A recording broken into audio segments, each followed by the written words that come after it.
Good morning YouTube, Spiny Biker.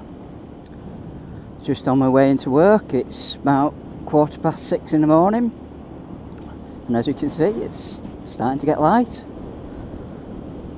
So I just thought I'd do a vlog while I'm on my way into work, and this vlog is going to be about the Drift HD Ghost camera. I've just bought it. So far I'm pretty impressed, but that's comparing it to the old camera that I had, which was a Movie 1080 HD, but that only did 720 at 30 frames per second. Obviously this does 1080 at 30 frames per second. So far I'm pretty impressed with the quality. We'll see how it does in low light by this vlog this morning.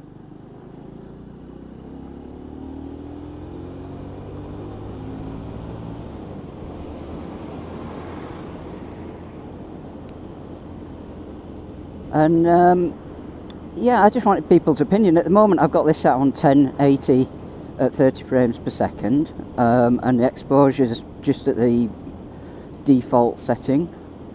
It looks alright to me at the moment, but I'd be interested to know what other people have got theirs set at. One little problem that I had with it after getting it, obviously the HD Ghost is waterproof to 3 meters, so it comes with a waterproof hatch, but obviously on that waterproof hatch you can't use your microphone, and obviously you can't attach USB, etc. But it also comes with a connector hatch where it has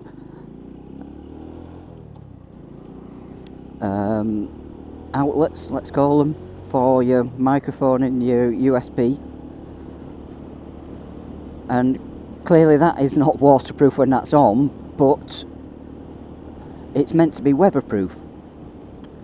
Now upon fitting mine, I noticed that there's a slight gap. It doesn't quite sit flush to the camera, and when I say a slight gap, it's only at one end and it's less than a millimetre.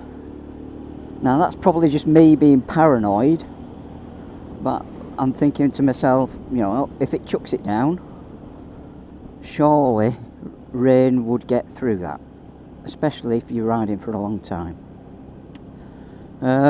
So having spent 200 quid on this camera, I was a bit worried.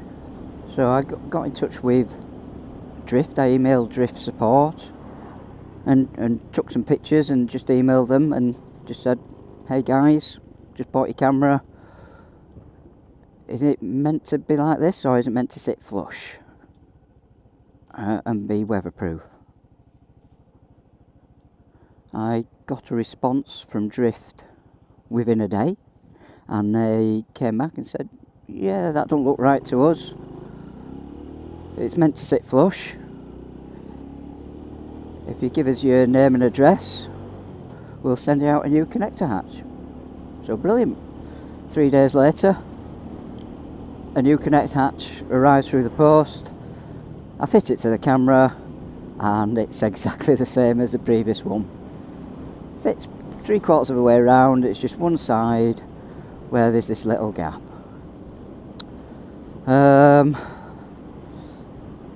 So again, me probably just being paranoid again, just thinking this isn't brilliant, this. But kind of a week later, my brother bought the HD Ghost S, the top version camera.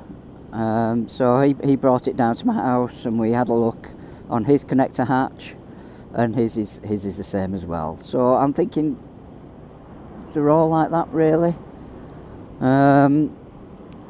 So it'd be interesting to know if anyone is out there who's got a Drift HD, if they've used it when it's been chucking it down with rain. You know, have you had any problems? Have you, when you've stopped using it, have you noticed that a bit of water's got in that little behind the kind of back plate?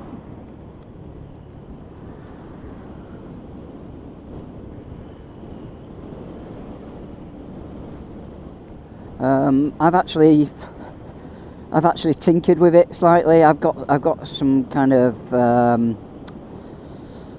well, it's sort of like rubber band material, but it's really wide and thin. So I've kind of just cut myself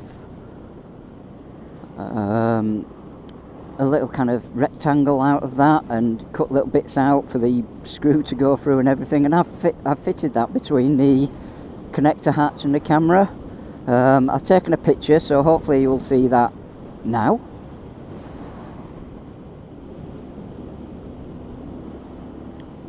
So I know that looks a bit weird where I've kind of cut round it and everything, but as you can see, it fits between the two, and makes it, well, I think that makes it kind of definitely rainproof. So I'd be interested to see, to hear from you guys as to how you've got on with your camera in the rain, and also what settings you've got it on, what settings you think it is. I've also got the mic set on just one bar, and on the first video I did, it sounded quite good, and the microphone's kind of just in between the chin guard and the cheek pad. It doesn't fit behind the cheek pad, unfortunately, because this bike's got kind of a kind of plastic backing to the cheek guard, so it just doesn't fit. So that's it for this vlog. I've rambled on enough, but I'd be interested to hear your thoughts. That's it for now. Ride safe.